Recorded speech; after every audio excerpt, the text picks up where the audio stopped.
안녕하십니까. 평신도 교회를 꿈꾸고 있는 황창한 성도입니다.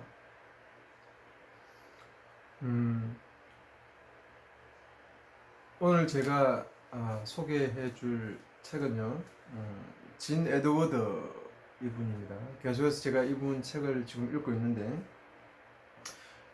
번역은 그렇게 되어 있어요. 이교도의 신학교육을 넘어서라고 되어 있습니다.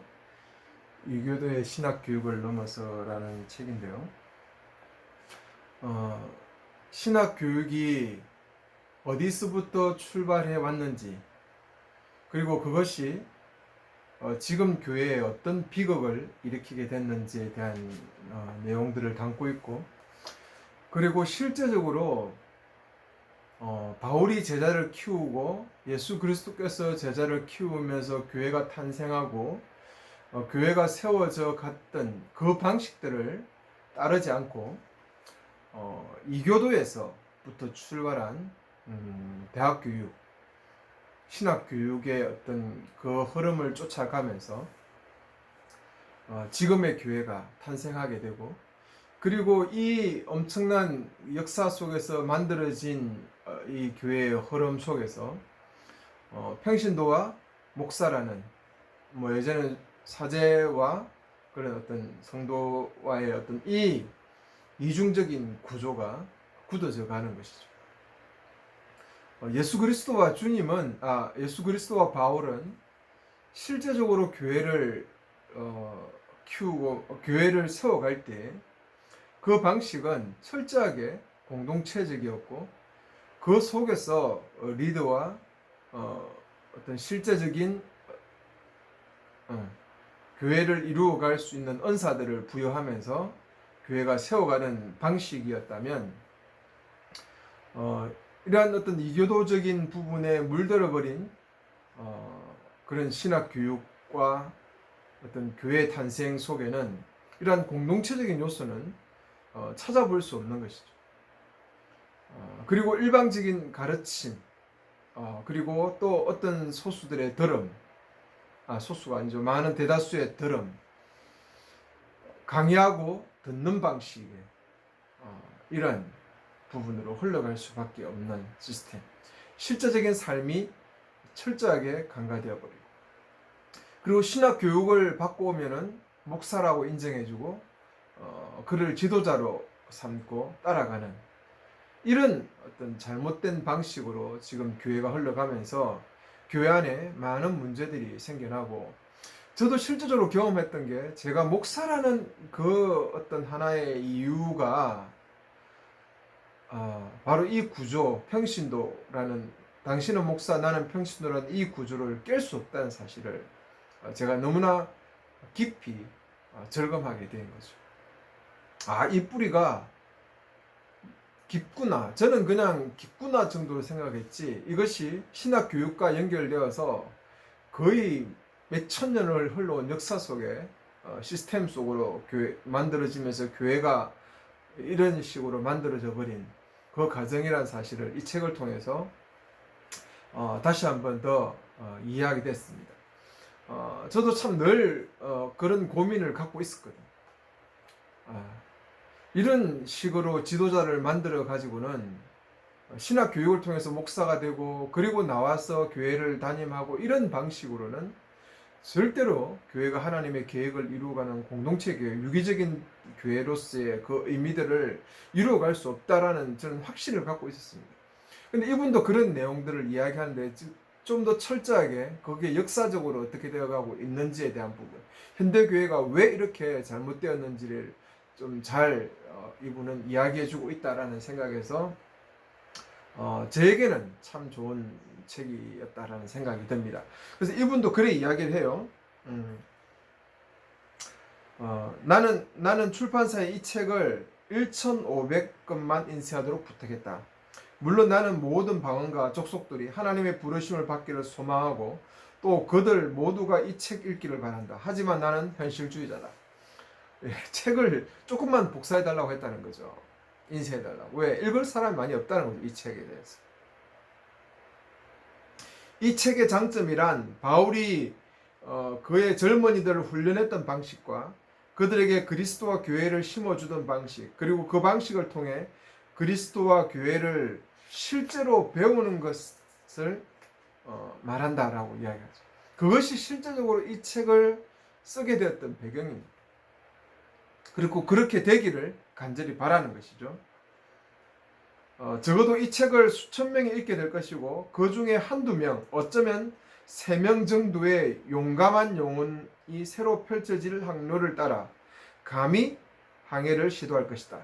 그리고 그 사실 자체가 예수 그리스도의 사역으로 부름을 받은 남녀 일꾼들을 완전한 새로운 길로 안내할 것이다. 강대상, 이교도들의 의식과 혼합된 간섭들, 평신도석, 웅변, 말을 잃어버린 평신도 등 설명이 필요하긴 마찬가지다. 이러한 부분들이 이루어져가는 배경들을 이 책이 담고 있는 것입니다. 정말 소수가 읽을 것이다. 그리고 그 소수 중에 이 책을 통해서 용감한 항해자가 생길 것이다. 저는 제 태생이 목사라는 이 태생은 이 시대에 하나님 앞에 쓸 수가 없습니다. 실제적인 교회를 세워가는 과정에서는 쓸 수가 없다는 것을 저는 이제 깨달았어요. 내가 그렇게 전면에서 교회를 세운다는 것이 어떤 의미인지를 알았어요. 그래서 내가 10년 동안 이렇게 쭉 흘러오면서 왜 내가 안 되고 왜 이런 부분들을 실패로 흘러갈 수밖에 없었는지의 그 배경을 알게 된 거죠. 그것은 제 배경이 목사였기 때문이었어요. 제가 예전에 알았다면 신학교로 가지 않았겠죠, 이 부분들을.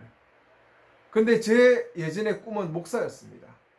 어릴 때부터 초등학교 4학년 교회를 처음 나가고 중학교 한 2학년 때 부흥회를 통해서 나름대로의 어떤 그런 감격을 경험하고 제 꿈이 목사였어요. 평생 제 꿈은 목사고 그 목사의 꿈을 이루었습니다. 그런데 그 길이 잘못되었다라는 사실들을 지금 시대의 부르심 앞에 하나님의 교회를 세워가는 방식에는 어울리지 않는다는 사실을 지금이야 깨달은 거죠. 그래서 10년 동안 걸어왔어요. 그렇게 흘러왔어요. 그런데 그 속에서 철저한 실패를 맛보았죠. 그것은 제 태생이 목사였기 때문에 그렇다는 사실들을 이분을 만나면서 좀 더 새롭게 더 어떤 깊이로 이해하게 된 거죠.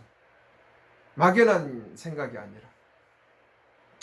그래서 나는 내가 해야 될 역할은 바로 이거구나. 사람들을 일깨우고 이런 길도 있다라는 사실들을 나는 제시해주고 이야기해줄 뿐이죠. 실제적으로 그 길을 걸어갈 사람들은 평신도여야 합니다. 철저하게 신학 교육을 받지 않았던, 신학교라는 어떤 관문을 통과하지 않았던 그런 순수한 평신도들만이 이 시대에 하나님의 진정한 부르심과 그 길을 가서 교회를 세워갈 일꾼들이죠. 이 시대는 그런 사람이 정말 필요합니다. 저는 성령께서 그런 감동을 주시고 눈을 열어서 성령의 감동을 받은 평신도들이 정말 당당하게 일어나기를 원해요. 이분처럼 소수일지라도 1,000몇백 번밖에 이 책을 내지 않았지만 그러나 그 책을 읽은 소수라도 이 새로운 하나님의 유기적인 교회를 세워가는 이 일에 쓰임받기를 원하는 이분의 열망도 또한 제 열망이죠.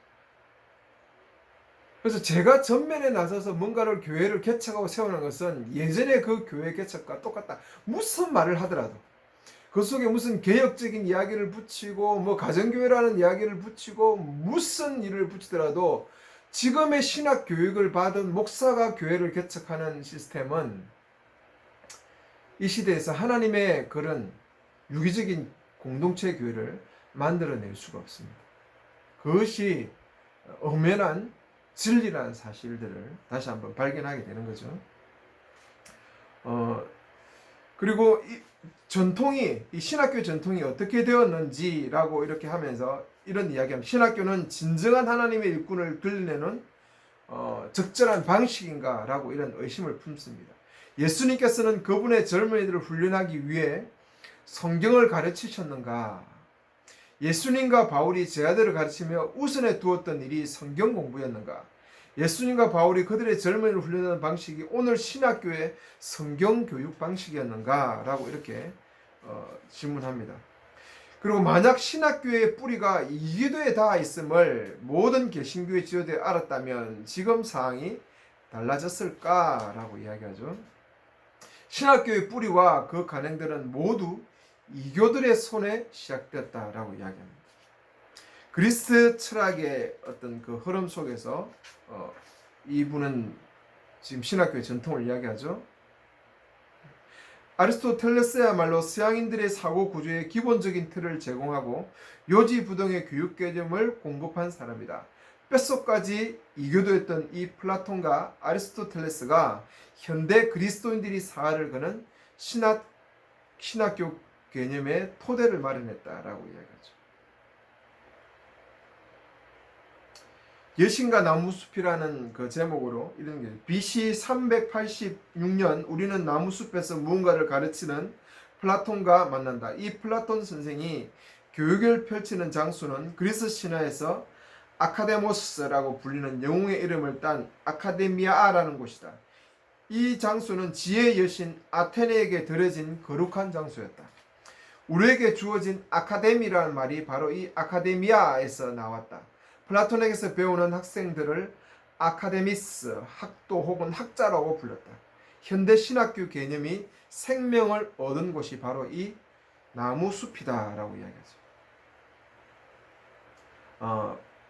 플라톤의 제자 플라톤과 아리스토텔레스에서 그 뿌리를 두고 있다. 이들이 교육하는 모두 뮤즈를 숭배하는 자들이다. 뮤즈는 여신들이죠. 문화, 예술, 연극, 과학, 시, 웅변 이런 9 여신들이었죠. 그리스 신화의 여신들이 그리스 교육의 개념의 뿌리이다. 신학 교육은 이 그리스 개념의 교육 위에 세워졌다. 기독교가 2세기에 접어들 때 거기엔 이미 이 교육 개념이 홀로 존재하고 있었다. 신학 교육의 뿌리는 여기서 시작되었다라고 이야기합니다.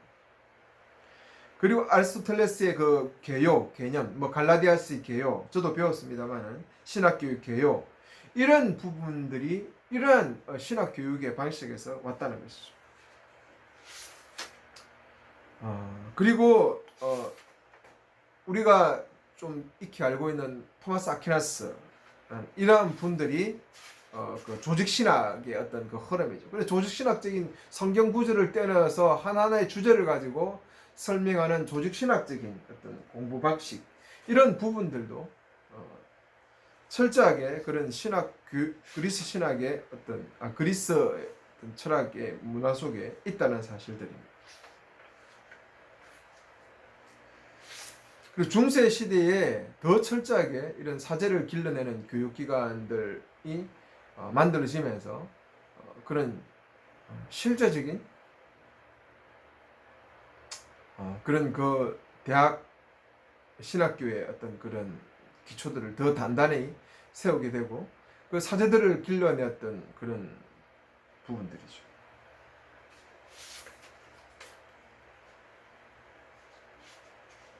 플라톤의 가르침이 기독교에 휘몰아쳤다. 아리스토텔레스는 중세 카톨릭 철학자들에 의해 세례를 받았다. 토마스 아퀴나스는 우리에게 요동부주의 신학적 토대를 제공하였다. 그것은 카톨릭 신학이나 개신교 신학이나 마찬가지다. 두 신학교 모두 사실상 아퀴나스의 조직 신화를 그 토대로 삼고 있기 때문이다 라고 이야기합니다.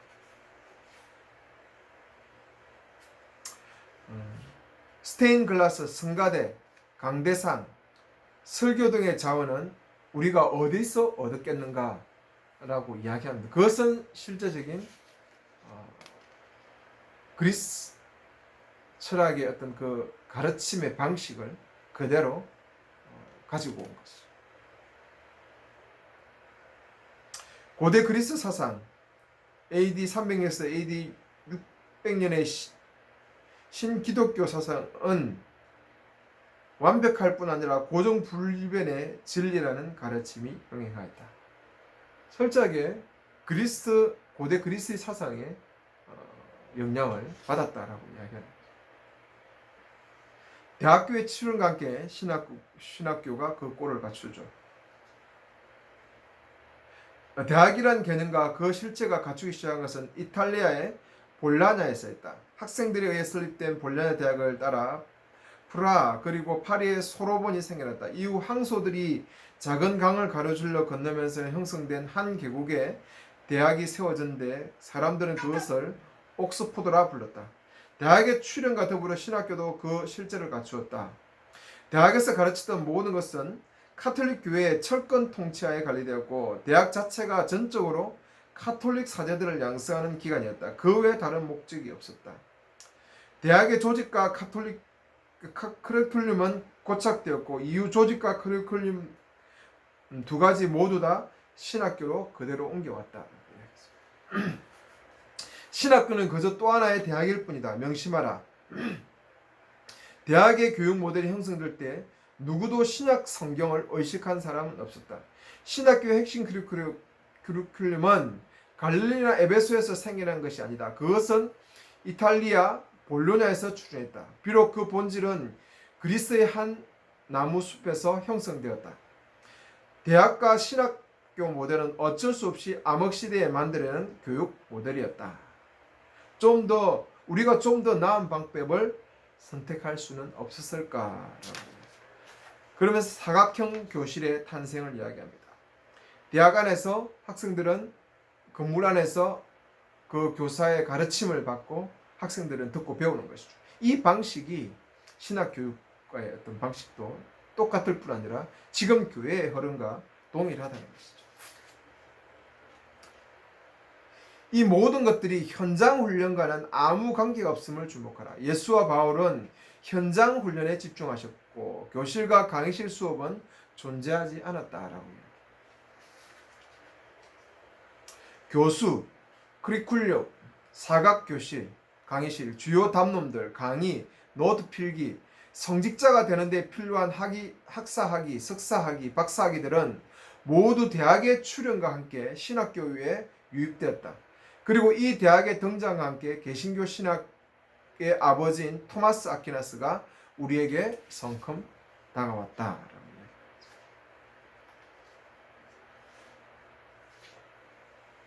바울이 그의 8 젊은이를 훈련하는 방식이나 예수께서 12 사람을 훈련한 방식으로 사역자를 일으키는 사람이 지구상에 존재할까? 종교개혁자들은 하나님의 부름을 받은 이들을 그 본래의 방식으로 훈련하기 위해 어떤 노력을 기울였을까? 종교개혁자들마저도 이런 신학의 어떤 흐름 속에 그대로 흘러갔죠.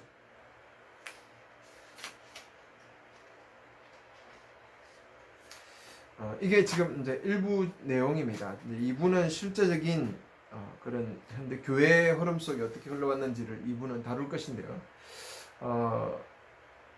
이분의 책들을 통해서 저도 많은 생각들을 하게 됩니다. 그리고 정말